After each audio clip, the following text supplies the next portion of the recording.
Hai semuanya, Mister di sini. Dan gue Boy, Selamat datang di channel Pete Batang. tontonannya wibu-wibu yang gak bau-bauan. Oke boy, di video kali ini kita akan membawakan satu anime yang sangat legend. Yeah. Anime action yang sangat legend, tapi nggak tahu sih bocah seumuran lu udah pernah nonton atau belum. Emang judulnya apa, Mister? Anime yang gue mau jelasin ini yaitu Hajime no Ippo. Weh, anime boxing, guys. Ya udah, langsung aja kita bikin KO, Mister. Gas boy.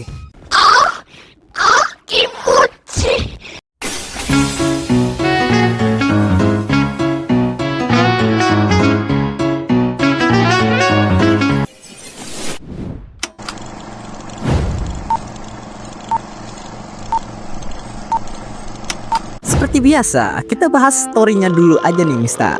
Karena jujur, untuk wibu-wibu muda dan imut kayak gua nih, belum tahu ini anime tuh tentang apa sih? Oke, jadi gini boy, Hajime no Ippo ini menceritakan tentang seorang anak SMA yang baik hati, tidak sombong, dan suka membantu, bernama Makunouchi Ippo. Dikasih Ippo masih.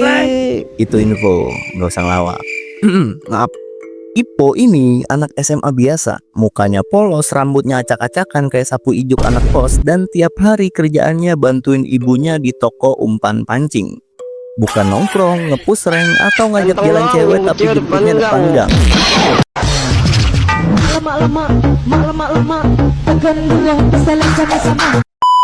Ippo tiap hari ngangkat karung umpan, nyiapin pancingan buat nelayan, hidupnya ya gitu-gitu aja. Si Ippo ini anaknya pemalu, saking pemalunya dia itu temennya dikit banget. Tapi intinya ini anak baik banget deh. Hidupnya gitu-gitu aja sih. Tapi si Ippo ini walaupun gak macem-macem, dia ini sering banget jadi korban bully, Misa. Betul boy, karena si Ippo ini yang pemalu dan gak pandai komunikasi, akhirnya jadi bahan bully berandalan sekolahnya. Dia sering banget dipukulin, dipalak, diketawain, tapi dia gak pernah ngelawan. Bukan karena dia pengecut, tapi karena dia sendiri nggak tahu apa yang mau dia lawan. Sampai pada suatu hari pas dia mau balik ke rumah, dia dibawa sama para pembuli ke bawah kolong jembatan. Di sana si Ippo dihajar abis-abisan, dipukulin, dipalakin duitnya, dikatain, dihina. Itu semua masih bisa Ippo terima dengan sabar. Sampai hal yang paling menyakitkan bagi Ippo adalah ketika ibunya dihina oleh para pembuli tersebut.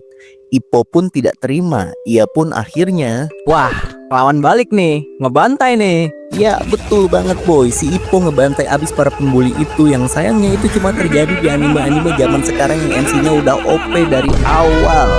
Itu kan yang kalian suka.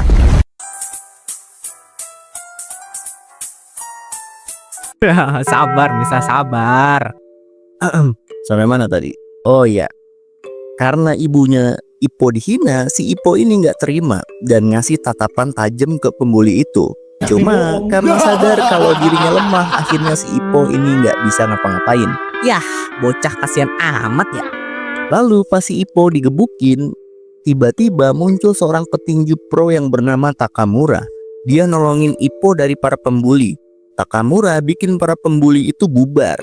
Ippo terkesan akan kekuatan yang Takamura miliki. Dari situ ia pun memohon pada Takamura untuk diajari jadi petinju. Ippo minta diajari tinju bukan untuk balas dendam. Ippo ingin belajar bertinju karena ia ingin mencari arti menjadi kuat. Nah, dari situ dimulailah kisah Ippo menjadi petinju pro yang sangat hebat. Takamura bawa si Ippo ke gym tempat dia latihan. Dan dari situ dunia Ippo yang tadinya abu-abu mulai berubah pelan-pelan.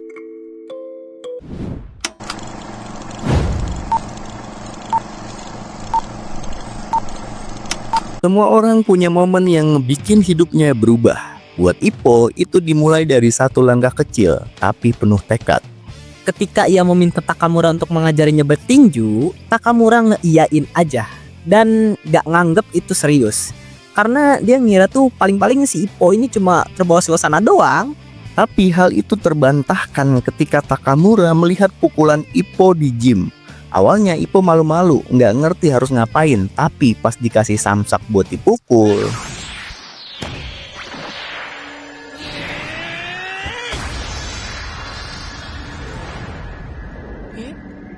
Wanjay, pukulannya bikin satu gym noleh anjir. Ini powernya Saitama kah? Sampai sobek tuh tangan anjir. Si Takamura kaget ngelihat betapa powerfulnya pukulan si Ippo. Dia ngerasa si Ippo punya potensi. Namun Takamura masih belum percaya sama tekadnya Ippo untuk terjun ke dunia tinju. Nah, untuk memastikan tekadnya si Ippo ini, Takamura ngasih tantangan ke dia. Kalau Ippo bisa nangkap 10 helai daun yang jatuh sekaligus, maka Takamura janji untuk ngajarin dia jadi petinju. Tantangan yang kedengarannya kayak bercandaan, tapi Ippo lakuin hari demi hari. Jatuhin daun satu-satu, coba tangkap satu-satu, gagal. Coba lagi, gagal ulang. Lagi, sampai akhirnya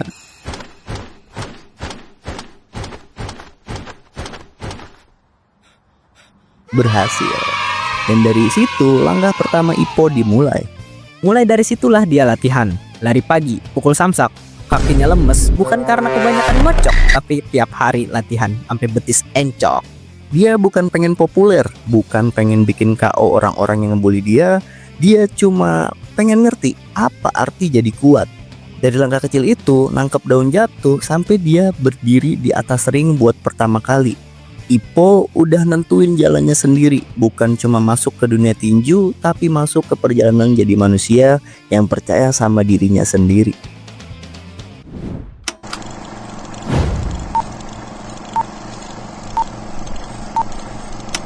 Lu sadar gak sih boy, dalam hidup ini ketika lu pengen diri lu naik level, lu tuh gak bisa sendiri.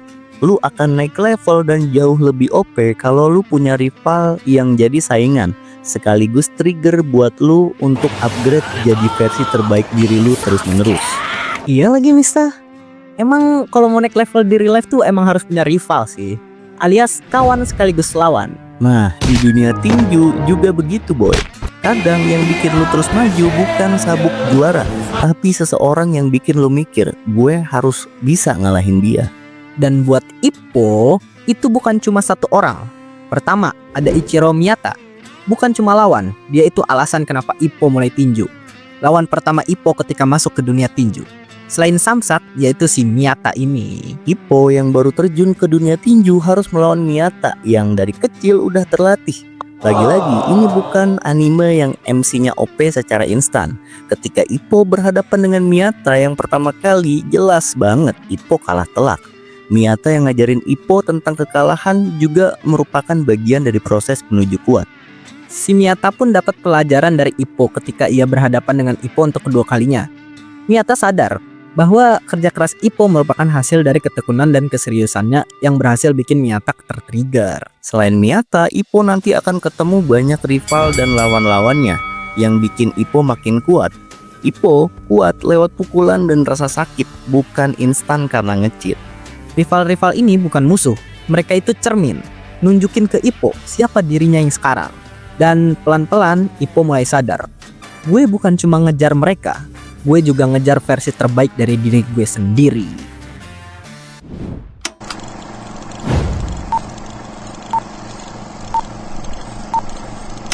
Di era anime sekarang, ketika lu buka laptop lihat satu judul isekai, MC-nya belum nyebrang dunia aja udah punya kekuatan yang hak semesta. Iya ya, seketika jadi dewa lah, punya tendangan nuklir lah, atau tiba-tiba punya sistem yang bikin naik level jadi gampang lah. Hajime no Ippo nggak menampilkan itu semua. Lu kuat bukan karena sistem, lu kuat karena lu yang bikin sistem untuk diri lu sendiri dan naik level dengan cara lu sendiri. Ippo bukan anak keturunan mafia, dia cuma anak baik yang selalu bantu ibunya usaha. Gak jago, gak kuat, dan boro-boro anjir punya cheat. Dia jatuh, remuk, kalah, bangkit lagi. Setiap kemajuan cuma hasil dari satu hal, latihan keras dan mental baja. Lo ngelihat dia tumbuh pelan-pelan, kayak ngerawat tanaman. Dan pas akhirnya dia menang, rasanya tuh lo juga ikut menang. Gak ada tombol shortcut di sini bos, cuma lo, pukulan tinju, dan keringat yang netes dari badan lo. Anime ini ngajarin tentang jalan lambat bukan berarti salah arah. Kadang proses panjang justru bikin lo ngerti. Lo sampai di titik ini karena usaha, bukan karena dunia nyiapin jalan instan. Dan itulah kenapa Hajime no Ippo tetap relate sampai sekarang. Lo nonton ini bukan buat cari siapa paling kuat, tapi buat ngingetin diri lo. Perjalanan jadi kuat itu nyata sakit, tapi juga indah.